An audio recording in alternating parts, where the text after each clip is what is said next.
Sir, যে মেয়েটাকে মৃত ঘোষণা করেছিলেন তার পেটে বাচ্চা নড়ছে। কথাটা নার্স মিনু দৌড়ে এসে ডাক্তার শিহাবকে জানালো। শিহাব হাতে থাকা ফাইলটা রেখে রাগী গলায় বলে উঠলেন, হোয়াট, কি বলছো জাতা? মৃত মানুষের পেটে বাচ্চা নড়াচড়া কি করে করে? আমি চেক করে দেখেছি স্যার, তার হার্টবিট নেই। এছাড়াও শরীর মৃত মানুষের মতো শক্ত হয়ে গিয়েছে। তাহলে কি করে পসিবল তার ভেতরের বাচ্চা জীবিত থাকা? নার্স মিনু বলল, স্যার, আমি গায়ের কাপড়টা ভালো করে দিতে গিয়ে অনুভব করলাম তার পেট নড়ছে, একদম জীবিত মানুষের মতো। ডাক্তার শিহাব মিনুর কথায় কান্না দিয়ে জলদি হেঁটে মর্গের দিকে চলে গেল। দ্রুত লাশের পাশে গিয়ে পুনরায় পাস চেক করলেন।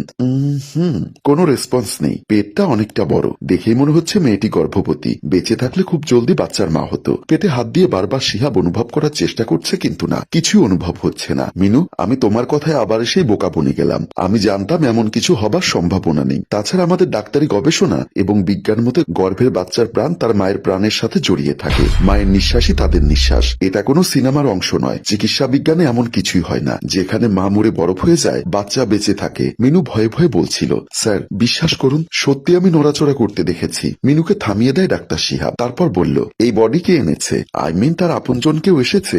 মিনু বলল, না, পুলিশ এনেছিল।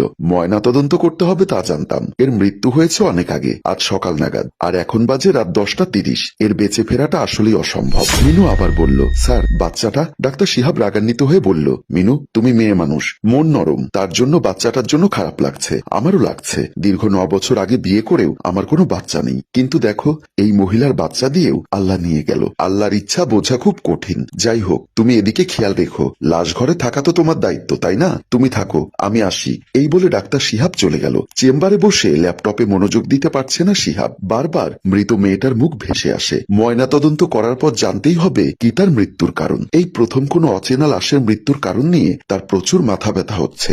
পেটের ভেতর বাচ্চাটা দেখতে কি তার মায়ের মতোই হয়েছিল? ইস, বাচ্চাটা যদি আমি পেতাম আজীবন আগলে রাখতাম। ভাবতে ভাবতে শিহাবের স্ত্রী উপমার ফোন আসলো। হ্যাঁ বলো। কি গো, কটা বাজে? আসবে কখন? একটা জটিল কাজে ব্যস্ত আছি, জলদি আসলে ভালো হতো। আকাশ মেঘলা, আজকে প্রচুর ঠান্ডা পড়বে। ঠিক আছে, চলে আসবো, রাখছি। ফোনটা রেখে দিয়ে তারপর ল্যাপটপে কাজ নিয়ে ব্যস্ত হয়ে গেল। এদিকে সিস্টার মিনু বারবার মর্গের দরজার দিকে তাকিয়ে আছে। তার স্পষ্ট মনে আছে হঠাৎ ঝোড়ো হাওয়ায় দরজাটা খুলে গেল। মিনু দরজা লাগাতে গিয়ে দেখছে জানালা খোলা, আর তা দিয়ে সাই সাই করে বাতাস এসে লাশের গায়ের কাপড় সরিয়ে ফেলছে।